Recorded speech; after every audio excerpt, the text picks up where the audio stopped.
یا ایھا الذین آمنوا توبوا الی اللہ توبۃ نصوحا۔ اے ایمان والو، اللہ سے معافی مانگو، اللہ سے توبہ کرو جس طرح توبہ کرنے کا حق ہے۔ توبۃ نصوحا۔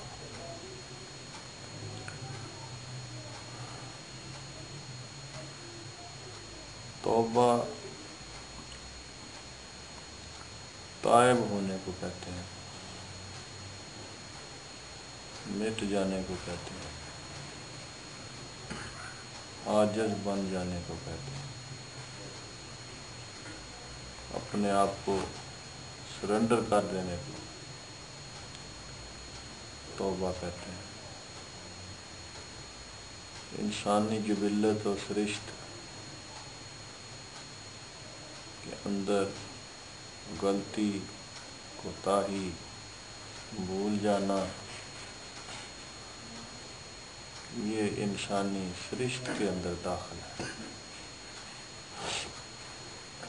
پروردگار عالم جو کہ اس کا پیدا کرنے والا ہے، اس کا موجد ہے، وہ اس کی مینوفیکچرنگ کے خصائص سے، نقائص سے آگاہ ہے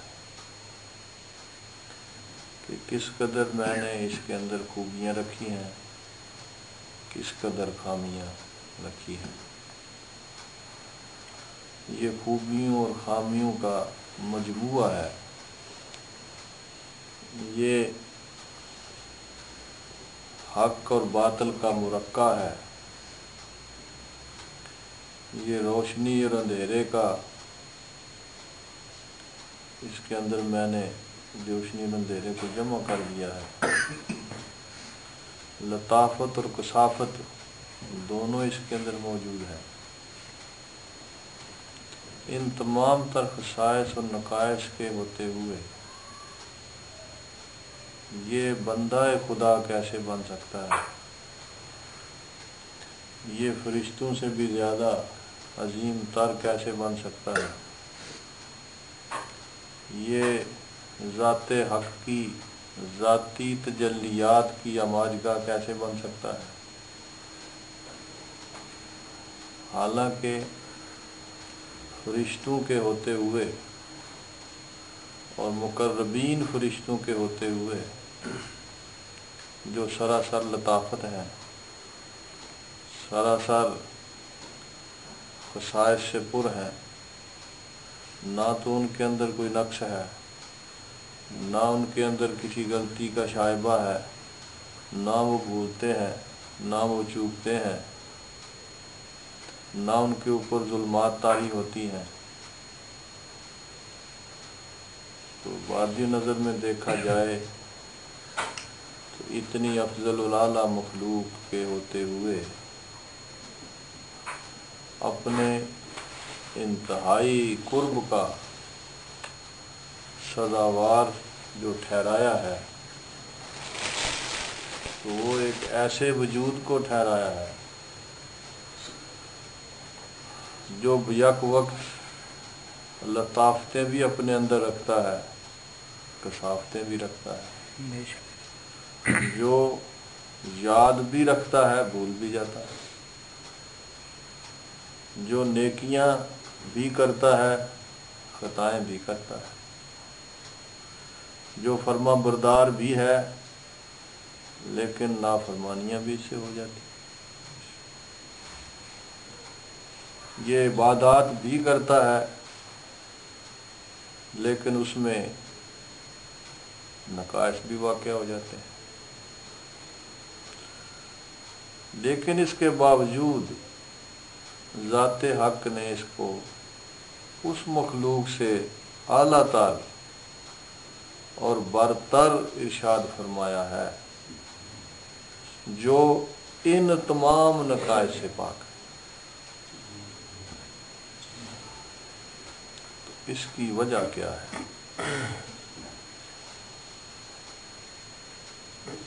فرشتوں سے بہتر ہے انسان بننا، مگر اس میں پڑتی ہے محنت زیادہ۔ اس کے اندر جو کمال رکھا ہے، اس کمال کی تشریح یہ ہے کہ رب کریم نے اصل میں اپنے کمالات و صفات اور اپنے جمال کو ظاہر کرنا چاہا۔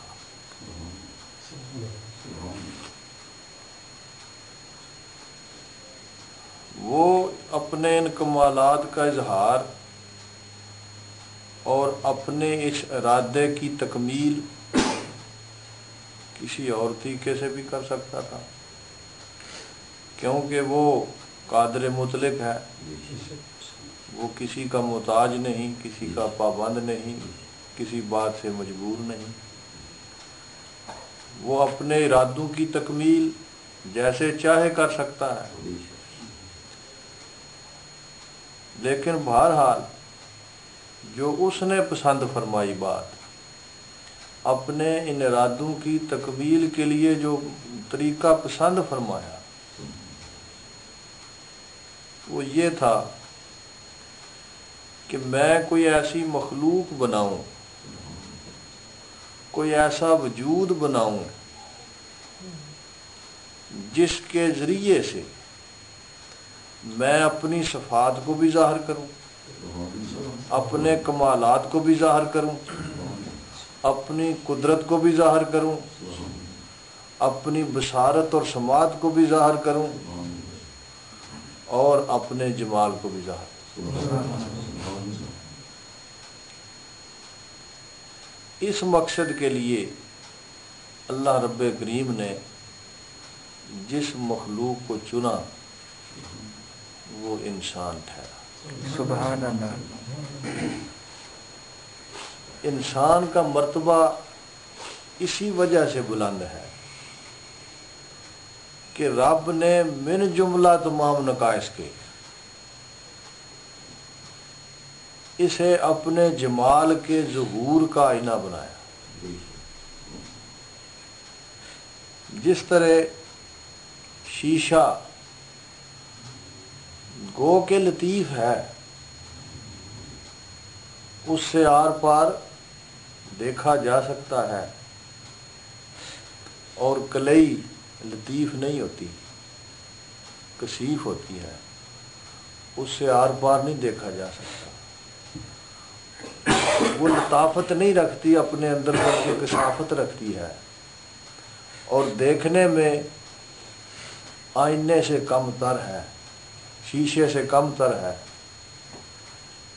لیکن نہ تو کلئی کے اندر یہ طاقت و قوت ہے کہ وہ آئینہ بن سکے، اور نہ محض شیشے کے اندر یہ قوت و طاقت ہے کہ وہ آئینہ بن سکے۔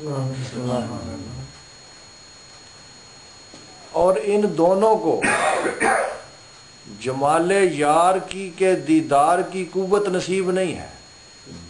اگر کوئی دیدار کرنا چاہے ان کے روبرو آ کے نہیں کر سکتا، کلئی کو روبرو کر لے تو پھر بھی اس کو دیدار نہیں ہو سکتا، اور اگر شیشے کو روبرو کر لے تو پھر بھی دیدار نہیں ہو سکتا۔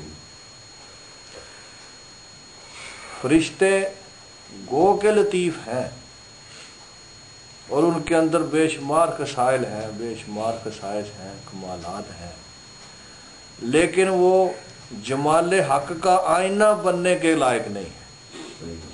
ان کے اندر مولا کریم نے آئینہ بننے کی استعداد رکھی ہی نہیں ہے، اور باقی جو کائنات ہے وہ بھی اس قابل نہیں ہے کہ وہ اس کے جمال کا آئینہ بن سکے۔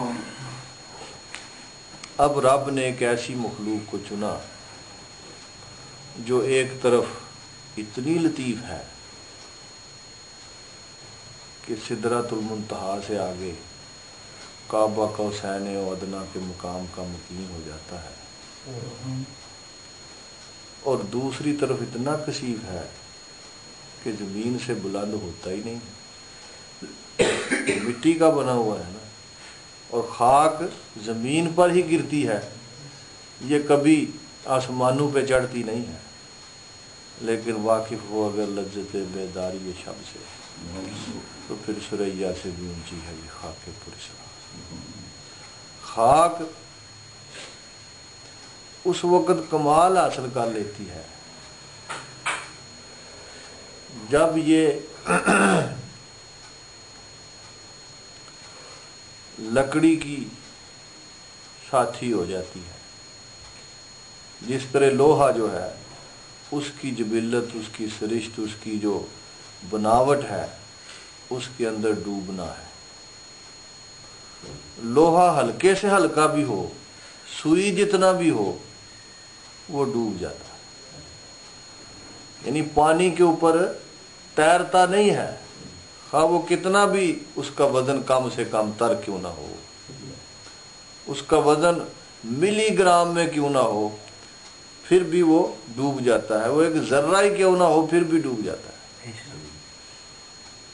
لیکن اگر اسے لکڑی کے اوپر لگا دیا جائے، کتنا بھی بھاری کیوں نہ ہو، تیر جاتا ہے، تر جاتا ہے۔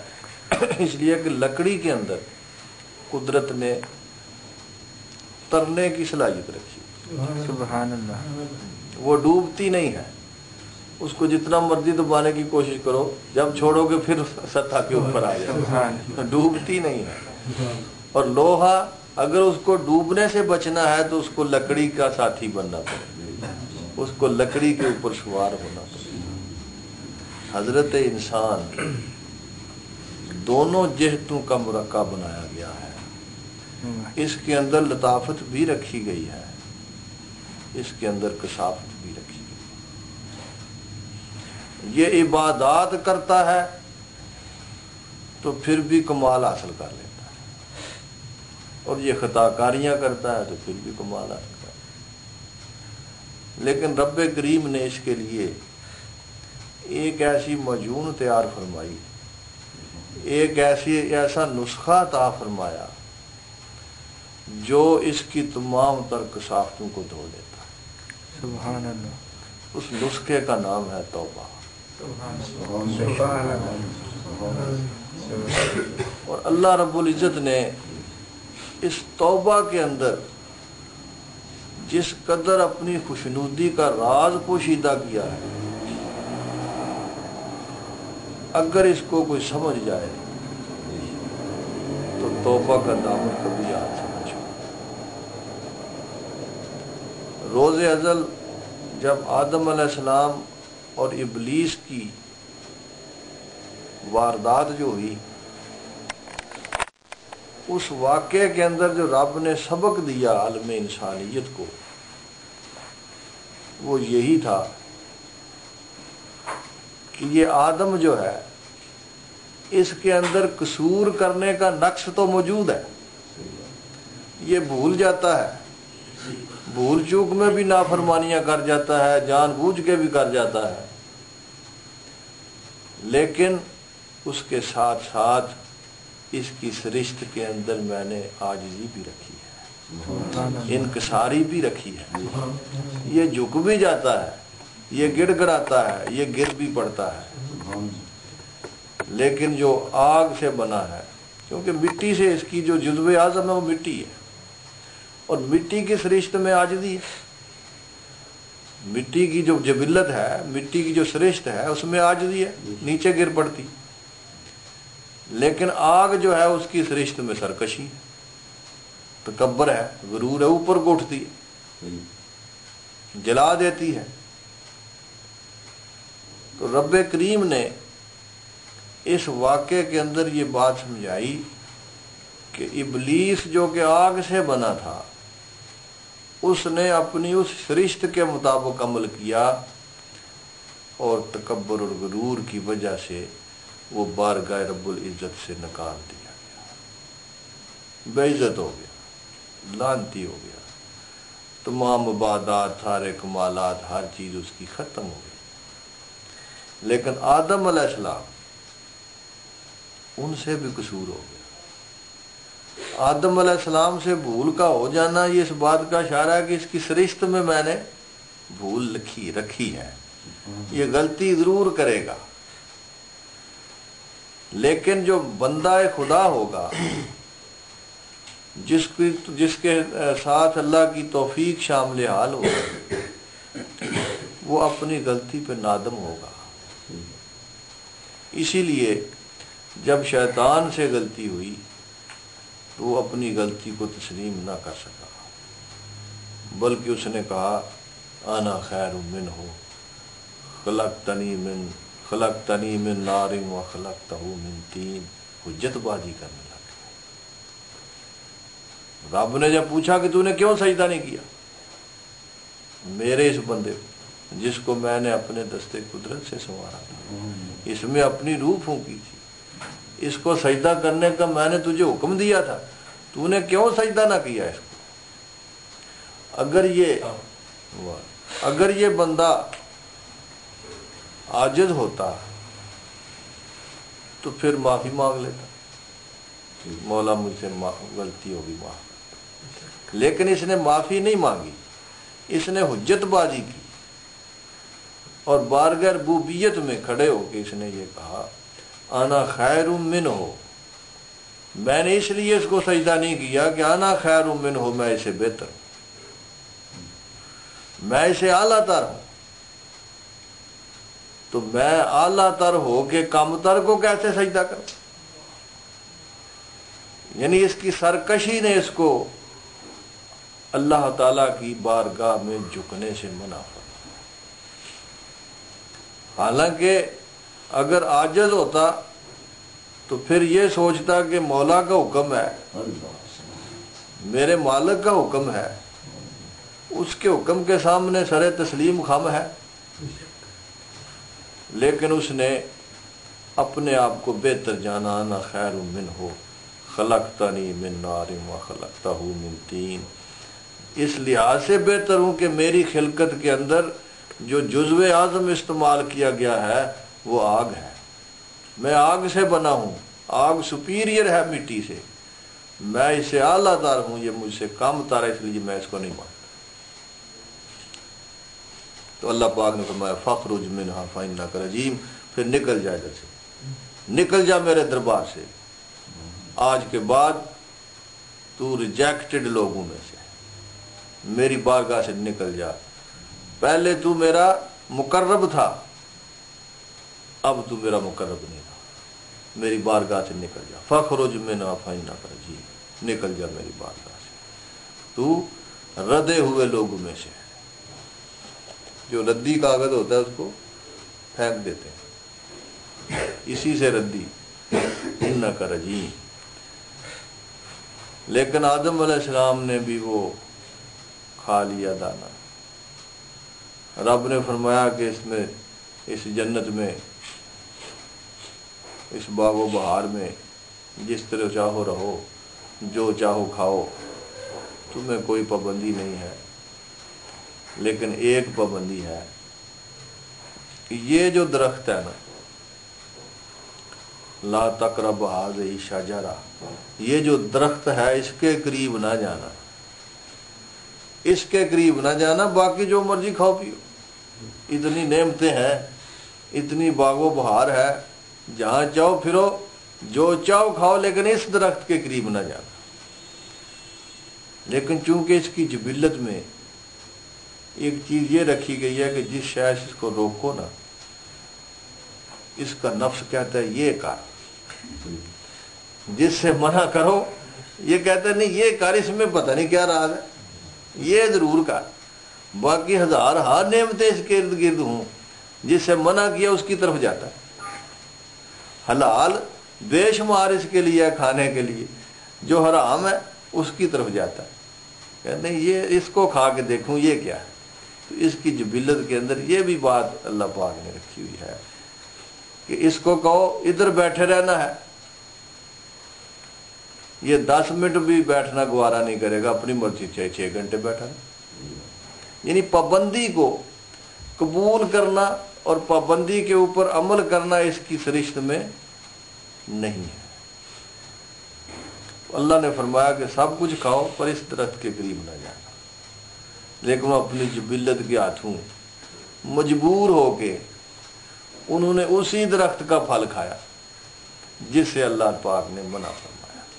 اب غلطی ہو گئی، قصور ہو گیا، پکڑ ہو گئی۔ مولا کریم نے پوچھا تمہیں تو میں نے منع کیا تھا کہ یہ پھل نہ کھانا۔ تو آدم علیہ السلام نے جو انسانیت کے باپ ہیں انہوں نے عرض کیا مولا غلطی ہو گئی، غلطی ہو گئی۔ یہ نہیں فرمایا مجھے اس نے کہا تھا، مجھے اس نے کہا تھا، مجھے پتہ نہیں چلا تھا، میں بھول گیا تھا، حجتیں نہیں پیش کی، سیدھی ڈائریکٹ بات کی، یا مولا مجھ سے بھول ہو گئی، مجھ سے قصور ہو گیا۔ اب رب نے فرمایا ٹھیک ہے قصور تو ہو گیا ہے لیکن سزا ضرور ملے گی، جرم ہو گیا ہے سزا ضرور ملے گی۔ پتہ نہیں کتنا عرصہ اللہ پاک نے اس جنت سے نکالا، اس دنیا میں لا پھینکا، کتنا ہی عرصہ اس دنیا کے اندر روتے دھوتے رہے، لیکن صرف ایک ہی کام کیا، وہ کیا؟ معافی مانگتے رہے، روتے رہے، معافی مانگتے رہے، اتنا روئے اتنا روئے اتنا روئے کہ آپ کی جو رخسار مبارک تھی ان کی ہڈیاں نظر آئیں، اتنے آنسو بہائے۔ رونے والی آنکھیں مانگو، رونا ہر کسی کا کام نہیں۔ اللہ پاک کی بارگاہ میں جو بندہ شرمندہ ہو کے جو آنسو گراتا ہے، اس کے متعلق علامہ صاحب فرماتے ہیں نا کہ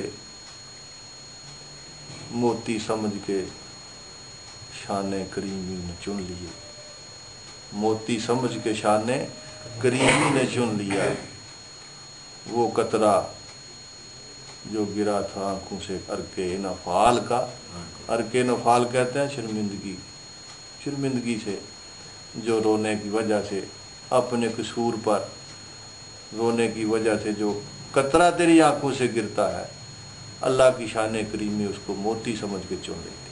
سبحان اللہ۔ تو آدم علیہ السلام کئی سو سال کتنے عرصے تک بارگاہ ربوبیت میں آنسو بہاتے رہے،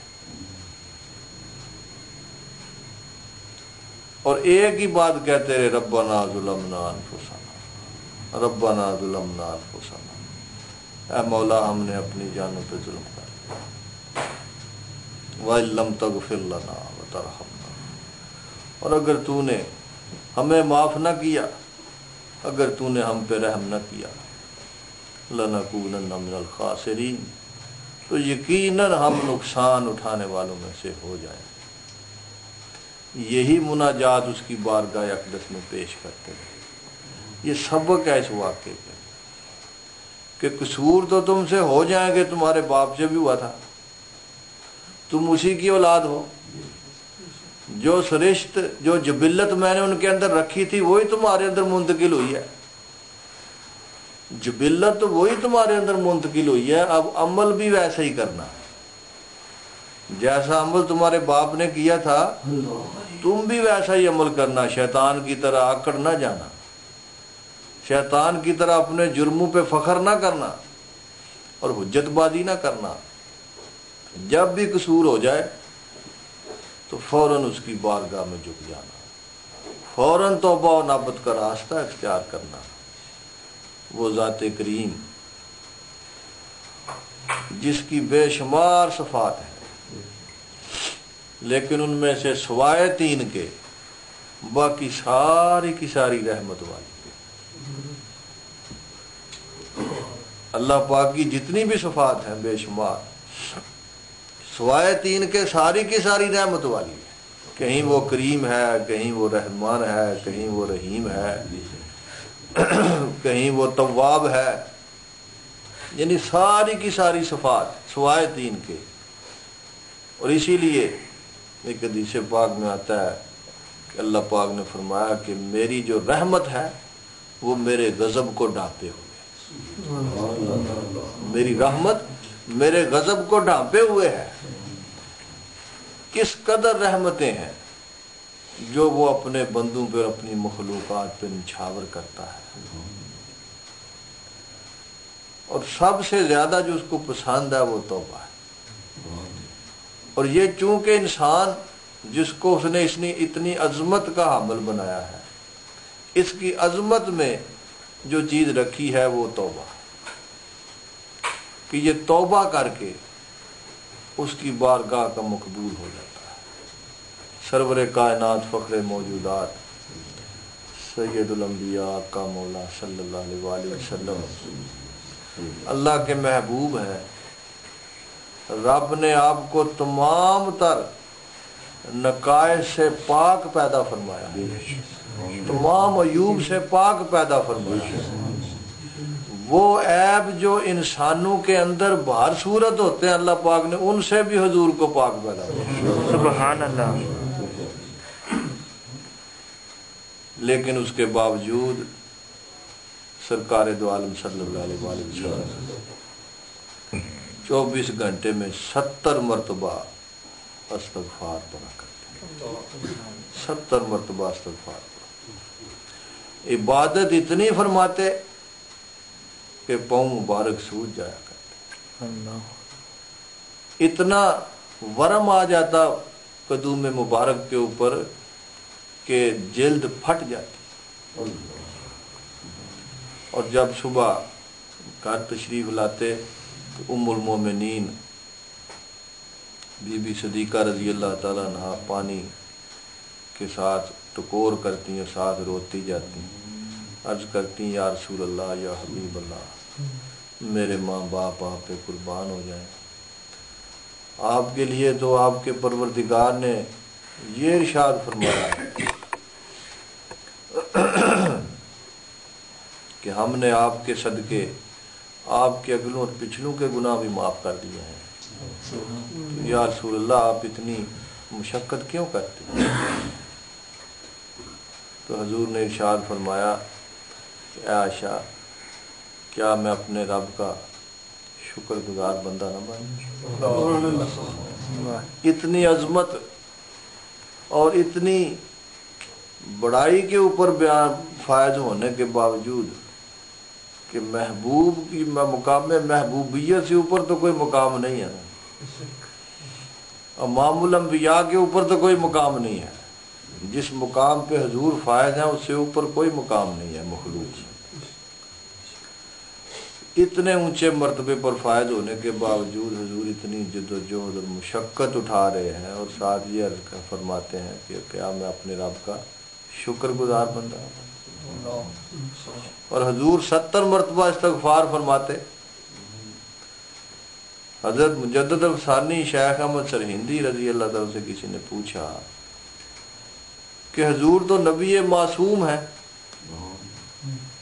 توبہ تو وہ کرتا ہے جس سے کوئی خطا ہو جاتی ہے، جس سے گناہ ہو جاتا ہے، حضور تو معصوم ہے، آپ کو تو رب نے ہر عیب سے پاک پیدا فرمایا ہے، تو پھر حضور استغفار کیوں کیا کرے؟ تو اس کی ایک تو جی یہ ہے کہ حضور کا ہر عمل امت کی تعلیم کے لیے، کہ میں یہ کام کرتا ہوں تو بتاؤ اس کی اہمیت کتنی ہوگی، جو کام رسول اللہ صلی اللہ علیہ وآلہ وسلم کریں اس کام کی اہمیت کتنی زیادہ بڑی ہوگی۔ تو اس اہمیت کو واضح کرنے کے لیے آپ صلی اللہ علیہ وآلہ وسلم استغفار پڑھا کرتے۔ دوسری وجہ یہ تھی کہ حضور کے مراتب، آپ کے درجات ہر لمحہ ہر لحظہ بلند ہو رہے ہیں، اتنی تیزی سے بلند ہو رہے ہیں کہ کوئی بھی انسان خواہ وہ کتنا بڑے سے بڑا ولی کیوں نہ ہو، وہ اس قطب ابدال کیوں نہ ہو، وہ حضور کے مرتبے کی گرد راہ کو نہیں پا سکتا۔ اس قدر تیزی سے آپ کے مراتب ہر لحظہ بلند ہوتے جا رہے ہیں، ہر لحظہ بلند ہوتے جا رہے ہیں کہ کوئی یہ کہہ نہیں سکتا کہ حضور کا اس وقت یہ مرتبہ ہے، سمجھے؟ گو اس کو آپ کا مرتبہ دکھا دیا جائے، لیکن جب اس نے دیکھا تھا اس وقت وہ تھا، اگلے لمحے تو وہ نہیں تھا۔ ہر لہجہ آپ کے مراتب بلند سے بلند ہوتے جا رہے ہیں، اور جب تک قیامت قائم نہیں ہوتی یہ اسی طرح سلسلہ چلتا رہے۔ تو آپ نے ارشاد فرمایا کہ جب حضور اپنے اس اعلیٰ مرتبے پر فائز ہو کے نیچے سے اوپر تشریف لے جاتے، اوپر والے مرتبے پر، تو وہاں سے جب حضور نیچے دیکھتے نیچے والے مرتبے کو، تو نیچے والے مرتبے کو دیکھ کے حضور استغفار پڑھتے کہ اللہ پاک نے مجھے اس نیچے والے مرتبے سے اوپر والے مرتبے پر فائز فرمایا۔ درود پاک بھی جو ہم لوگ پڑھتے ہیں، درود پاک کے پڑھنے کے دو یا جو درود پاک پڑھنے والا ہے اس کے ذہن میں، اس کے دل میں دو عقائد ہونے چاہیے، دو باتیں اس کے ذہن میں ہونی چاہیے۔ ایک تو یہ کہ وہ امتی ہونے کی حیثیت سے، غلام ہونے کی حیثیت سے حضور کے موجودہ مرتبے کو تسلیم کرے، وہ حضور کے موجودہ مرتبے کو تسلیم کرے، مانے، اور اس سے اوپر والے مرتبے کے لیے اللہ پاک کی بارگاہ میں دعا کرے، حضور کے درجات کی بلندی کے لیے بارگاہ رب العزت میں دعا کرے۔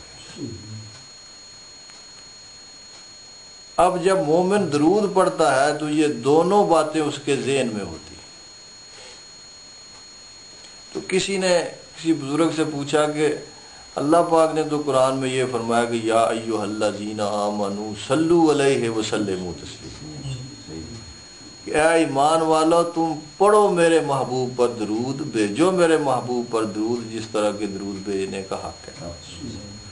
اب اللہ پاک نے تو ہمیں حکم فرمایا کہ درود پڑھو، اور ہم کہتے ہیں اللہم صلی علی سیدنا مولانا محمد، ہم یہ کہتے ہیں اللہ تو پڑھ اللہ اپنے حبیب پر درود، اسی طرح پڑھتے ہیں اللہم صلی علی سیدنا مولانا محمد، یا درود ابراہیمی میں بھی یہی پڑھتے ہیں اللہم صلی علی سیدنا مولانا محمد کما صلیت علی سیدنا ابراہیم وعلی آل سیدنا۔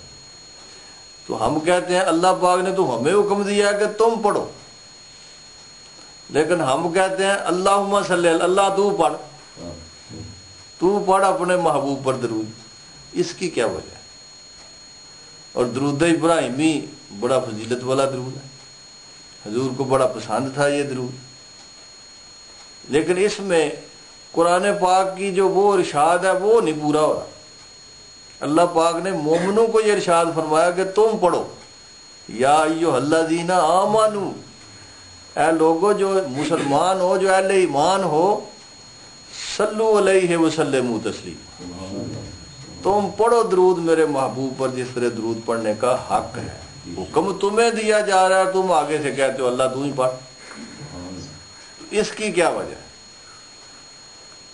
اس کی وجہ یہ ہے کہ چونکہ درود پڑھنے میں نے جو بتایا کہ دو عقائد اہل ایمان کے ذہنوں میں اور سینوں میں ہونے چاہیے، کہ ایک تو وہ درود پڑھنے والا حضور کے موجودہ مرتبے کو تسلیم کرتا ہو اور ان کے نیکسٹ مرتبے کے لیے دعا گو ہو، یہ دو چیزیں اس کے اندر ہونی چاہیے۔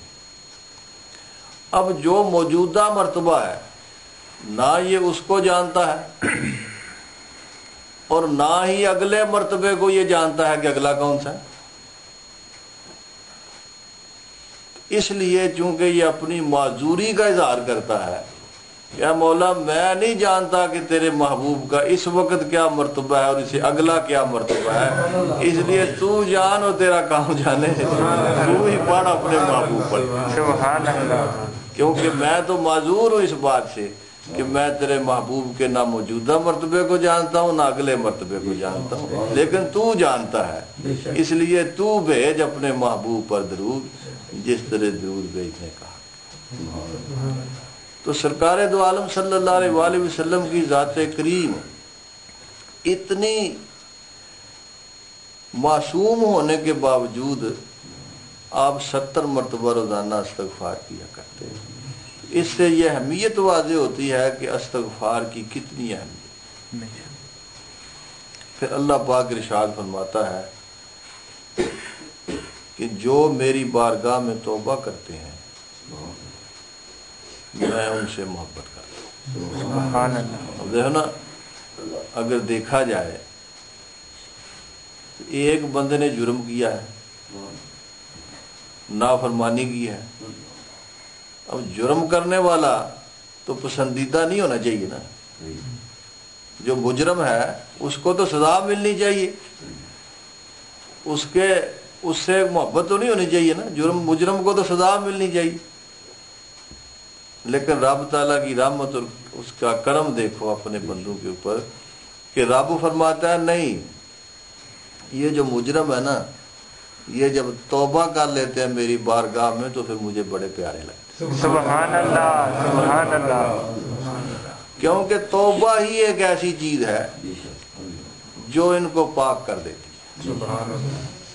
واللہ یحب التوابین ویحب المتطہرین، اللہ محبت کرتا ہے توبہ کرنے والوں سے اور پاک رہنے والوں سے، سبحان اللہ، کیونکہ ان کو پاکیزگی نصیب ہی توبہ کے بعد ہوتی ہے۔ یہ جو ایک رب کریم نے معجون کہہ لو اس کو، دوائی کہہ لو اس کو، یہ جو رب کریم نے انسان کو عطا فرمائی ہے، یہ اتنی بڑی عظیم نعمت ہے کہ اس کا حق انسان ادا کر ہی نہیں سکتا۔ صرف زبان سے کہنا ہے اور دل سے تسلیم کرنا ہے۔ جب بھی اس سے قصور ہو جائے یہ فوراً توبہ اور انابت کا راستہ اختیار کرے تو اللہ پاک نہ صرف اس کو معاف فرماتا ہے بلکہ اس سے محبت بھی کرتا ہے۔ ایک حدیث پاک میں آتا ہے کہ جب میرا بندہ کوئی قصور کر لیتا ہے اور پھر میری بارگاہ میں توبہ کرتا ہے تو میں اس کو معاف کر دیتا ہوں۔ پھر دوبارہ وہ قصور کرتا ہے، کنی واری توبہ پنی میں ہاں بے اعتبارہ، کیا نا میاں صاحب نے، کنی واری توبہ پنی میں ہاں بے اعتبارہ، پر پھر تیرے در توبہ کی تھی بخشی بخشن ہارا۔ یعنی میں بار بار اس توبہ کو توڑتا رہتا ہوں، پھر تیری بارگاہ میں حاضر ہوتا رہتا ہوں، تو بار بار مجھے معاف کرتا رہتا ہے، کبھی تیرے ماتھے پہ شکر نہیں آتی، کبھی تو نے انکار نہیں کیا نہیں اب نہیں تجھے میں نے معاف کرنا، اتنی دفعہ تجھے کر چکا ہوں معاف، بار بار یہ قصور کرتا ہے میں نے نہیں معاف کرنا۔ اگر تو 100 بار بھی قصور کرے اور 100 بار معافی مانگ لے پھر بھی تجھے معاف کرنا۔ سبحان اللہ، سبحان اللہ۔ حدیث پاک میں آتا ہے کہ جب میرا بندہ کوئی قصور کر بیٹھتا ہے تو میری بارگاہ میں معافی مانگتا ہے، دل سے معافی مانگتا ہے، میں اس کو معاف کر دیتا ہوں۔ پھر دوبارہ وہ قصور کرتا ہے، گناہ کرتا ہے، پھر معافی مانگتا ہے، میں پھر اس کو معاف کر دیتا ہوں۔ پھر وہ قصور کرتا ہے، پھر معافی مانگتا ہے، تو اب اللہ پاک فرماتا ہے میں اس کو معاف بھی کر دیتا ہوں اور پھر یہ بھی میں ارشاد فرماتا ہوں کہ اب میں دیکھتا ہوں تو کیسے قصور کرتا ہے۔ اللہ اکبر، سبحان اللہ، سبحان اللہ۔ یعنی یہ جو مقام ہے یہ مقام اس کے دوستوں کا مقام ہے کہ جب وہ کسی کو اپنا دوست بنا لیتا ہے تو پھر اس کو گناہوں سے محفوظ فرما لیتا ہے۔ اسی لیے کہتے ہیں کہ انبیاء تو گناہوں سے معصوم ہیں لیکن اولیاء محفوظ ہیں۔ سبحان اللہ، جو اس کے دوست ہیں، جو اس کے اولیاء ہیں، وہ گناہوں سے محفوظ ہیں، معصوم تو نہیں ہیں لیکن اللہ پاک نے ان کو اپنے قرب کے صدقے میں، اپنی دوستی کے صدقے میں گناہوں سے محفوظ فرما لیا۔ کیونکہ جب وہ خود فرمائے کہ اب میں دیکھتا ہوں تو کیسے گناہ کرتا تو پھر تو اس کا حکم جاری ہو گیا نا. پھر اب اس کے اندر یہ طاقت اور قوت اور استعداد رہی نہیں ہے کہ وہ کوئی خطا کر سکے اور گناہ کر سکے. تو یہ جو توبہ کی توفیق ہے یہ بھی میں سمجھتا ہوں کہ جس کو ملتی ہے نا، کوئی قصور بندہ کر لیتا ہے، خطا کر بیٹھتا ہے اور فوراً اس کی طبیعت توبہ کی طرف مائل ہو جاتی ہے فوراً، تو میں یہ سمجھتا ہوں یہ بھی اللہ کی محبت کی دلیل ہے اس کے ساتھ. سبحان اللہ. یہ اللہ کی محبت کی دلیل ہے اس کے ساتھ کہ رب چاہتا نہیں ہے کہ یہ ایک لمحہ بھی اس حال میں گزارے کہ یہ گناہ گار ہو. ایک لمحہ بھی اس حال میں گزارے کہ یہ گناہ گار ہو، فوراً اس کا دل میری طرف توبہ کے ذریعے مائل ہو جاتا ہے. اور رب کریم کا دراصل منشا یہ ہے کہ میرا یہ بندہ کسی حال میں بھی کسی گناہ کی حالت میں مبتلا نہ رہے. ہاں جب بھی اس سے خطا ہو جائے تو فوراً یہ معافی مانگ کے پاک ہو جائے. میں اس کو ناپاک دیکھنا ہی نہیں چاہتا. اور کیوں وہ ناپاک ہوگا جس کو رب فرمائے کہ میں اس کو پاک کر دیتا ہوں. واللہ یحب المطہرین، میں پاک رہنے والوں سے محبت کرتا ہوں. تو رب جس کو پاک کر دے وہ کبھی ناپاک نہیں ہو سکتا.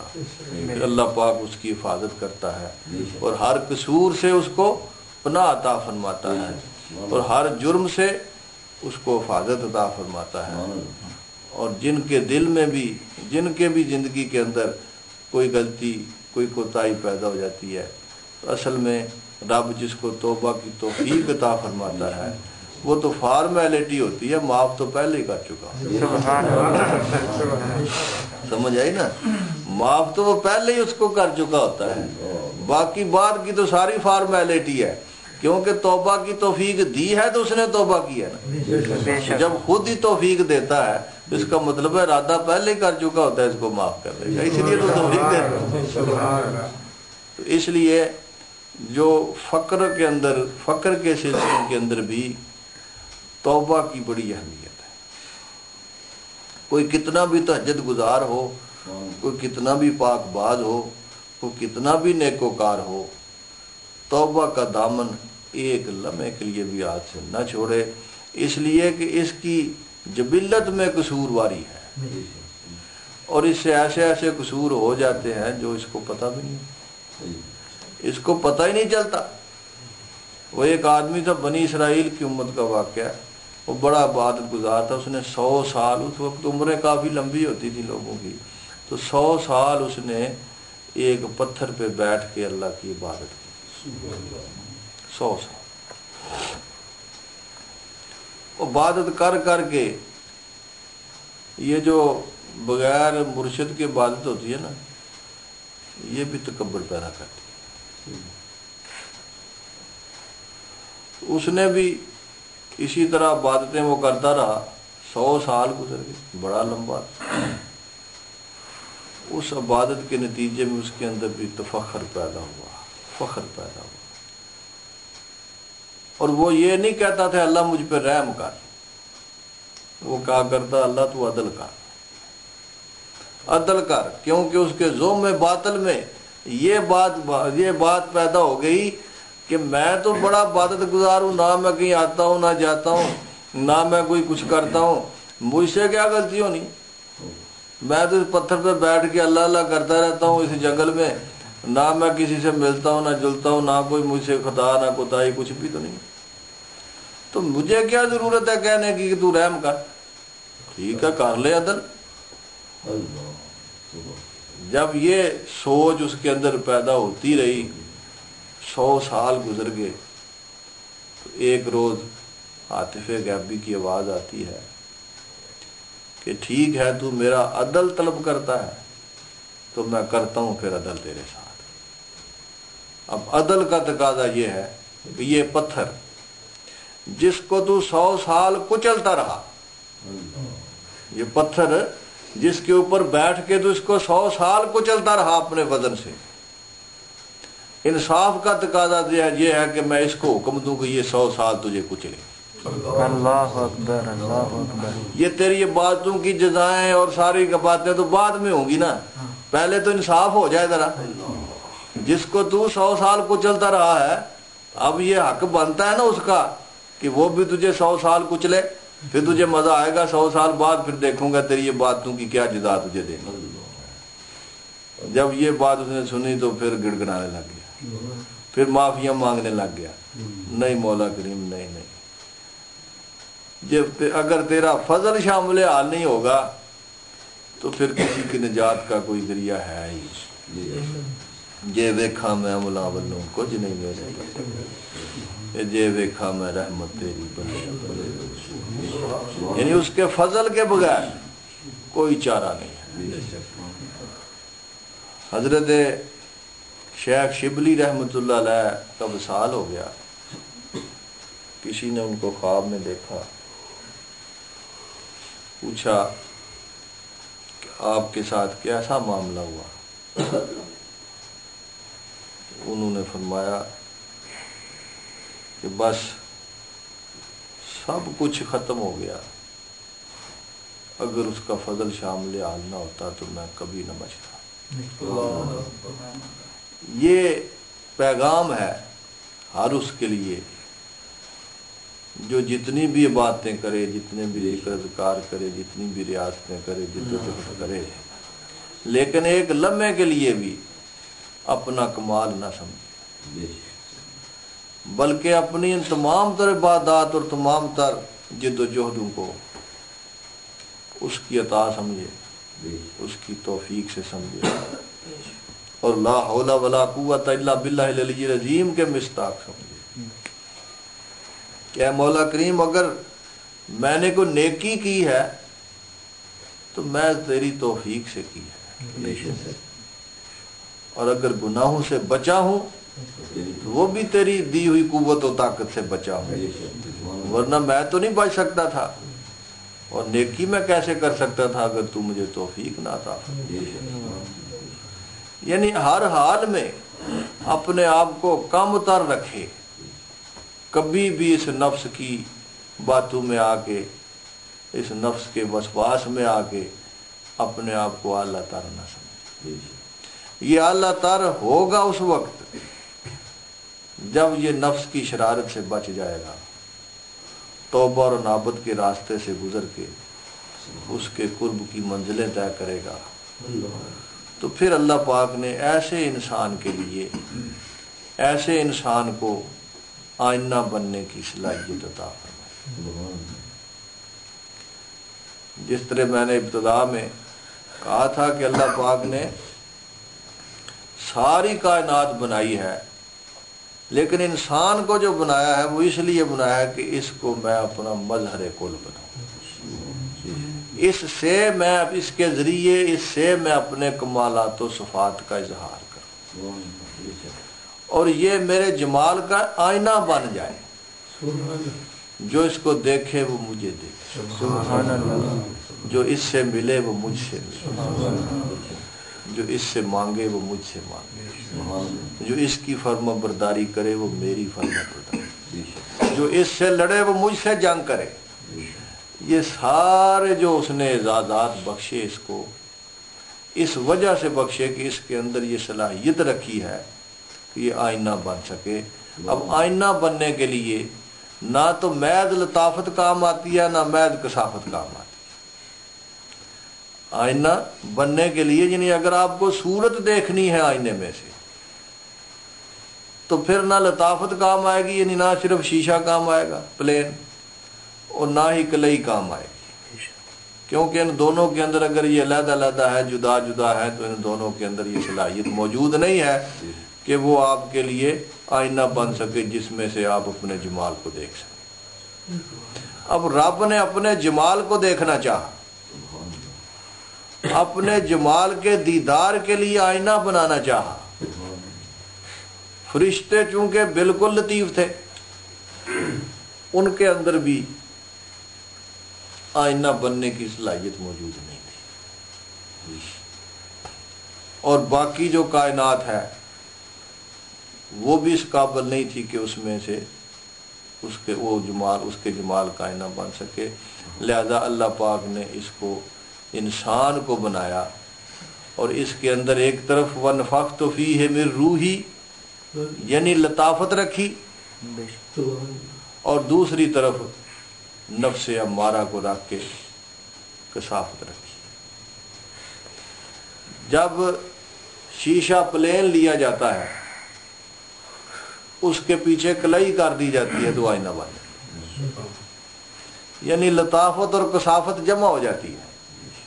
شیشہ لطیف ہے، کلائی کثیف ہے، جب کلائی شیشے کے پیچھے لگا دیتے ہیں تو آئینہ بن جاتا ہے، پھر اس میں سے صورت نظر آتی ہے۔ اللہ پاک نے اس کو وَنَفَخْتُ فِيهِ مِن رُوحِي کا اعزاز بخش کے لطیف بنا دیا، اور اِنَّ النَّفْسَ لَأَمَّارَةٌ بِالسُّوءِ اس کے اندر نفس کو رکھ کے اسے کثیف بنا دیا۔ جب یہ لطافت اور کثافت باہم مل گئی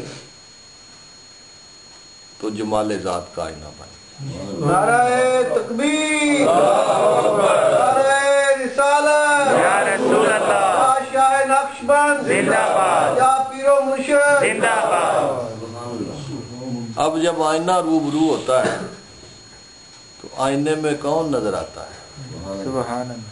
کس کی صورت نظر آتی ہے؟ آئینے کی اپنی تو صورت کوئی نہیں ہے، جو اس کے روبرو ہوتا ہے اسی کی صورت نظر آتی ہے، تو ذات حق اس کے روبرو ہے، اسی لیے تو وہ فرماتا ہے وَنَحْنُ أَقْرَبُ إِلَيْهِ مِنْ حَبْلِ الْوَرِيدِ میں تیری رگے جان سے بھی زیادہ وَفِي أَنفُسِكُمْ أَفَلَا تُبْصِرُونَ تیرے اندر جو کمالات نظر آ رہے ہیں میرے ہی ہیں، دیکھ تو صحیح۔ وَفِي أَنفُسِكُمْ أَفَلَا تُبْصِرُونَ تو دیکھتا ہی نہیں ہے، جو نظر آ رہا ہے وہ میں ہی تو ہوں۔ اب آدمی کچھ اور ہی میری نظر میں ہے، جب سے سنا ہے یار لباس بشر میں ہے، یعنی یہ جو لباس بشر ہے اس کے اندر جو کچھ نظر آ رہا ہے وہ تو اسی کی صفات اور جمال کے جلوے ہیں جو اس کے اندر سے نظر آ رہے ہیں، کیونکہ یہ تو شیشہ ہے محض، یہ محض شیشہ ہے، جو کچھ نظر آ رہا ہے وہ وہی ہے جو اس کے روبرو ہے۔ اب اس مقام پر پہنچنے کے لیے رب نے فرمایا کہ تجھے پاک ہونا چاہیے، پاک ہونا چاہیے، کیونکہ نفس پلید پلید چکیتا سی ازلی پلید تنا سے، اس نفس نے تجھے پلید کیا ہوا ہے، اس کی پلیتی سے تجھے نجات پانی ہے، تو پھر آئینہ بننے کے قابل ہو، پھر تو مجھے روبرو کر سکے گا۔ اور وہ جو طریقہ ہے پاک ہونے کا، اس طریقے کو رب نے فرمایا یہ ہے توبہ۔ یا ایھا الذین آمنوا توبوا الی اللہ توبۃ نصوحا اے ایمان والو تم توبہ کرو جیسے توبہ کرنے کا حق ہے، تاکہ توبہ کر کے تم پاک ہو جاؤ، اور پاک ہو کے اتنے لطیف ہو جاؤ کہ تم میرے آئینہ بننے کی استعداد پا جاؤ، تاکہ تم مجھے اپنے روبرو کر سکو۔ جب میں تمہارے روبرو ہوں گا تو پھر تمہیں جو دیکھے گا وہ مجھے ہی دیکھے گا۔ اللہ پاک اپنے حبیب صلی اللہ علیہ وسلم کے صدقے اپنے محبوب بندوں کے راستے پر چلنے کی توفیق بخشے، اور توبہ اور نابت کے راستے سے گزر کے اس کی رضا اور خوشنودی کو پانے کی توفیق بخشے۔ عاجزی اور انکساری کے ساتھ دنیا میں جب تک اللہ پاک نے ہمیں رکھنا ہے رہنے کی توفیق بخشے، اور عاجزی کے ساتھ توفیق بخشے۔ اللہ کا فرمان ہے کہ میرے بندے وہ ہیں جو زمین پر چلتے ہیں عاجزی کے ساتھ چلتے ہیں، اور جب کبھی جاہل لوگوں سے وہ مخاطب بھی ہوتے ہیں تو ان سے الجھتے نہیں ہیں، بلکہ ان کو بھی سلامتی کی دعائیں دیتے ہیں۔ عباد الرحمن الذین یمشون فی الارض ہونا واذا خاطبهم الجاہلون قالوا سلاما میرے جو رحمان کے بندے ہیں وہ ہیں جو عاجزی سے، یہ سبق وسیع ہوتا جاتا ہے، اپنی ذات کے حوالے سے وسیع ہوتا جاتا ہے کہ آپ کسی بھی لیول پر، خواہ وہ لیول دنیاوی ہو یا دینی ہو یا روحانی ہو، کسی بھی لیول پر اپنے آپ کو برتر نہ سمجھ۔ اگر کسی کے پاس دنیاوی عہدہ اور مرتبہ ہے تو وہ اس کا کیا کمال ہے؟ وہ تو اس کا کمال ہے، اس نے تجھے دیا ہے، وہ امانت کے طور پہ دیا ہے، تجھے ملکیت کے طور پہ نہیں دیا ہے۔ یہ تیرا کوئی استحقاق نہیں تھا کہ یہ تجھے اس نے دیا ہے، تو اس کا مطلب یہ ہے کہ تو اس عہدے اور مرتبے کی بنا پر دوسرے لوگوں کو حقیر سمجھتا، ان کے حقوق پر ڈاکہ ڈالے، ان کو تو پاؤں کے نیچے کچلتا رہے۔ یہ اختیار تجھے ذات حق نے نہیں دیا ہے۔ اگر تجھے عہدہ اور مرتبہ دیا ہے تو اس نے امانت کے طور پہ دیا ہے، اس کو امانت سمجھ کے استعمال کر، اور اپنی جو اصل ہے اس کے اوپر نگاہ کر کہ تیری اصل جو ہے وہ کیا ہے۔ اللہ تعالی الانسان حین من الدہر لم یکن شیئا مذکورا، تیرے اوپر ایسا بھی وقت گزرا ہے جب تیرا ذکر اذکار ہی نہیں تھا، تیری کوئی کہانی نہیں تھی۔ اپنی اصل کے اوپر نگاہ کر، تیری پیدائش اور تیری ولادت کس سے ہوئی ہے، اپنی اوقات کو یاد کر۔ اگر تجھے مرتبہ دیا ہے دنیاوی تو اس مرتبے کو اپنا اعزاز مت سمجھ، اور اس کی وجہ سے تو لوگوں کو حقیر مت سمجھ۔ اگر تجھے دینی لحاظ سے رب کریم نے علم عطا فرمایا ہے تو تو اس علم کو اپنے لیے تکبر کا ذریعہ نہ بنا، اور لوگوں کو جاہل نہ سمجھ کہ میں عالم ہوں یا جاہل ہے، اور اس وجہ سے تو ان کو بے توقیر نہ کر، اور اپنے آپ کو اپنے اس ذوم باطن میں گرفتار نہ ہو جا کہ تو عالم ہے۔ نہیں، اللہ پاک نے ہر علم والے سے اوپر ایک علم والا رکھا۔ موسیٰ علیہ السلام نے یہی تو بات کہی تھی، یا مولا مجھ سے بھی زیادہ کو عالم ہے، کیونکہ ذہن میں یہ بات ہے میں تو کلیم اللہ ہوں، میں تو اللہ کا نبی ہوں، مجھ سے اوپر بھی کوئی علم والا ہے۔ تو رب نے فرمایا اچھا تجھے بتاتا ہوں ہے کہ نہیں ہے۔ پھر خضر علیہ السلام کی صحبت دی، خضر علیہ السلام کے ساتھ سفر کرایا۔ اس سفر کا مقصد یہ تھا کہ ان کو یہ بتانا تھا کہ تجھ سے بھی زیادہ علم والا ہے، یہ مت سمجھ کہ تجھ سے اوپر کوئی نہیں ہے۔ اور خضر علیہ السلام کے ذریعے کہ تجھے علم شریعت دیا ہے، اس کو علم باطن دیا۔ وہ بھی نبی تھے، یہ بات سمجھیں، موسیٰ علیہ السلام بھی نبی تھے، وہ بھی نبی تھے۔ یہ نہیں کہ خضر علیہ السلام کو غیر نبی تھے، غیر نبی تو نبی سے افضل نہیں ہو سکتا۔ نبی کا علم غیر نبی سے بہر صورت افضل ہے، وہ وجودی لحاظ سے بھی، علمی لحاظ سے بھی، ہر مرتبے کے لحاظ سے وہ دیگر لوگوں سے افضل ہے۔ لیکن خضر علیہ السلام بھی اللہ کے نبی تھے، تو نبی تو رب نے فرمایا نا کہ فضلنا بعضهم علی بعض، میں نے بعضوں کو بعض میں فضیلت عطا فرمائی ہے۔ لا نفرق بین احد منہم، ان کی بنیادی نبوت میں کوئی فرق نہیں ہے، بنیادی طور پہ سارے نبی برابر ہیں، جس طرح انسان برابر، جس طرح سارے انسان بنیادی طور پہ برابر ہیں کہ آدم کی اولاد ہے، لیکن مرتبے مختلف ہیں۔ اور اب خود ہی فرماتا ہے کہ لا یستوی اصحاب النار و اصحاب الجنہ، اصحاب جنت اور صحاب دوزخ ایک جیسے نہیں ہو سکتے، ہیں دونوں انسان، لیکن مرتبہ انسانیت کے لحاظ سے سارے برابر ہیں۔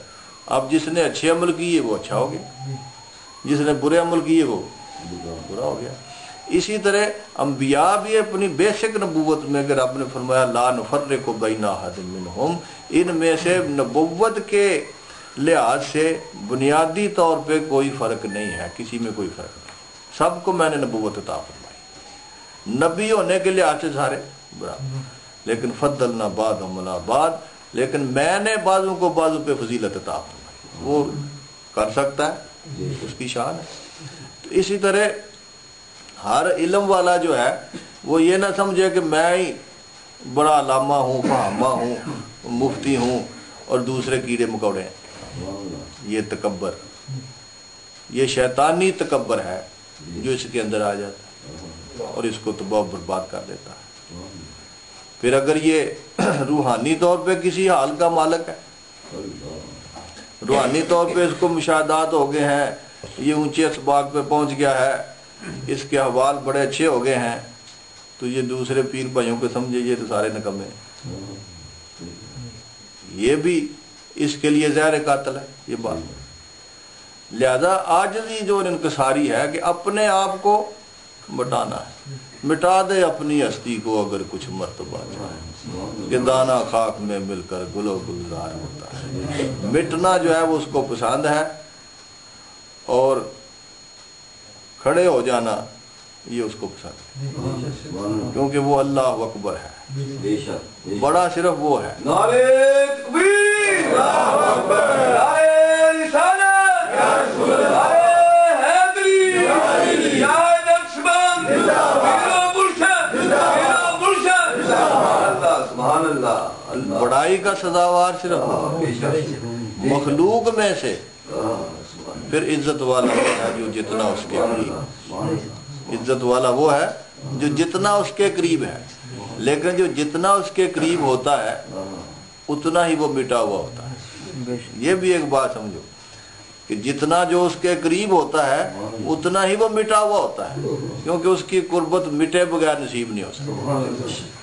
اگر کسی نے یہ سمجھا کہ میں بھی رہوں قربت بھی نصیب ہو جائے تو یہ نہیں ہو سکتا، پہلے اس کو مٹنا پڑتا ہے پھر اس کی قربت نصیب ہو، کیونکہ دو چیزیں تو حق و باطل دو جمع نہیں ہو سکتی، باطل دوئی پسند ہے حق لا شریک ہے، شرکت میں آنا حق و باطل نہ کر قبول، یعنی یہ جو شرکت ہے نا یہ نہیں ہو سکتی۔ جب یکتائی پیدا ہوگی تو پھر بات بنے گی، پھر قربت نصیب ہوگی۔ اگر یہ بھی رہے اور کہ وہ بھی ہو جائے تو وہ نہیں ہو سکتا، بس اس کو مٹنا ہوگا، اور چونکہ وہ تو نہیں مٹ سکتا نا، وہ تو قائم ہے، وہ باقی ہے، مٹنا ہے تو اسی نے مٹنا ہے، اور جب یہ مٹ جاتا ہے تو اس کے بعد اللہ پاک اس کو اپنا قرب حقیقی عطا فرماتا ہے، پھر ایسا قرب عطا فرماتا ہے کہ یہ مٹا ہوا بھی باقی ہو جاتا ہے، اس کو بقا نصیب ہو جاتی ہے، اور اللہ پاک کے جمال کا آئینہ بن جاتا ہے۔ پھر یہ وہ بندہ ہوتا ہے جس کو جو دیکھے وہ اس کو دیکھے، جو اس سے ملے وہ اس سے ملے، جو اس سے گیا جو اس سے گیا وہ اس سے گیا، یعنی یہ جو کیفیات ہیں یہ پھر اسی بندے کو نصیب ہوتی ہیں جو عاجزی اور انکساری میں رہتے ہوئے اللہ کی بارگاہ کا قرب پا لیتا ہے، اس کے قرب کی منازل کو طے کرتا ہوا اس کے حریم ناز میں پہنچ جاتا ہے۔